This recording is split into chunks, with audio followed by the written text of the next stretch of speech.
Well, welcome to the pod, Aston Villa manager and long-time listener of the pod, Carla Ward. Thank you so much for joining us, Carla. You've told me in press conferences that you listen to the podcast on the way to training. Is that correct? I do. It gives me something to listen to. Well, we'll take that as a glowing feedback, not just something that you have to listen to.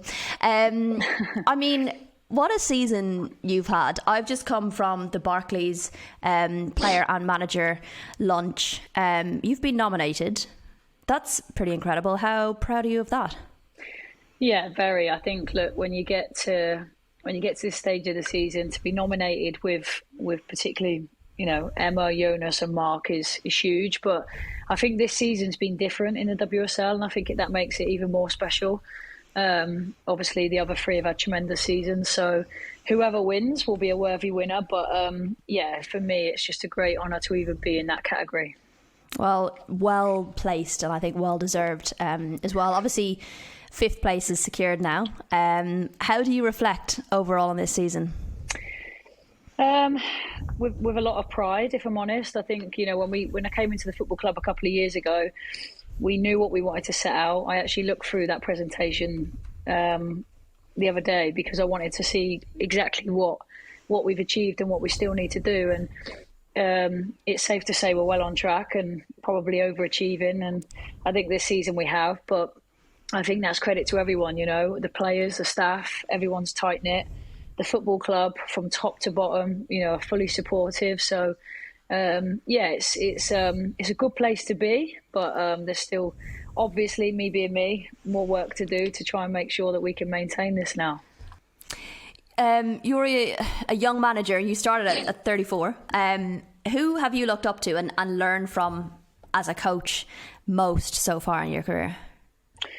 I think Emma Hayes. I think, I went to Birmingham and, like you said, with 8 players, you sort of go. I remember Brighton away on the first day of the season, and I shook Hope's hand, and she said, "I'm not going to say good luck because I wouldn't mean it. I don't understand why managers do that," and which is fair. Fair play. That's true what she said. But I thought, oh my God, I'm in the WSL here. Is this what it's about? Are they brutal here?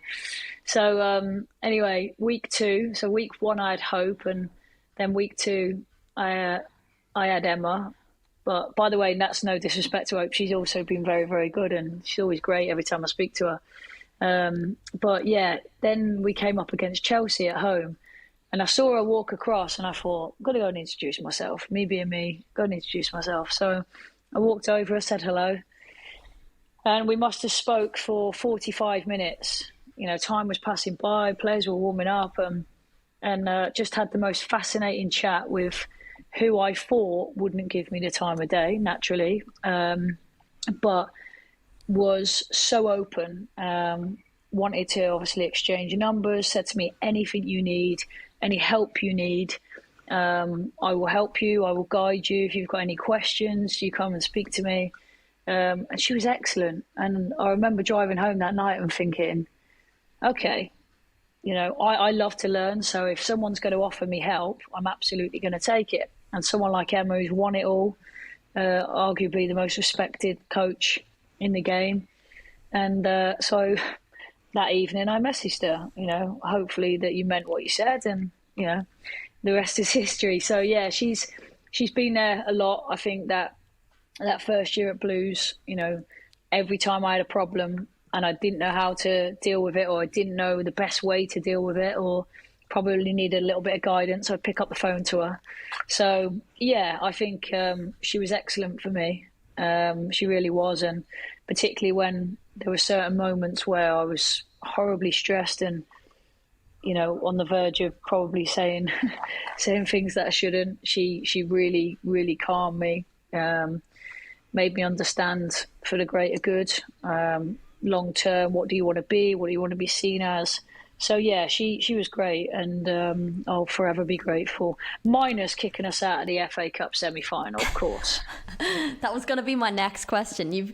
You've formed this bond with her and this, friendship with her, and I've caught some good photographs of you two pre-match, and but then I can't help but think back to last season's game where Sam Kerr scored in the last minute. You almost caused that upset. And then the FA Cup. Like, what's it like when you're actually across from her in the dugout? And let's be real, you're difficult to play against.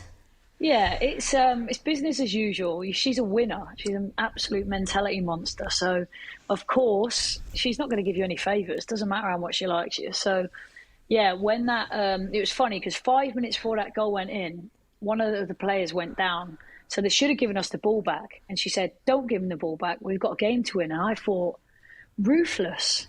And I thought, oh my God, like maybe I need a little bit of that. But I was like, wow, she does not care. She wants to win the game, which credit. Like, of course you want to go and win the game. And then the goal goes in and my heart was broken. I literally fell to the floor. I was like, wow. She's running down the touchline. She comes back bouncing and she looked at me and she went, "Sorry."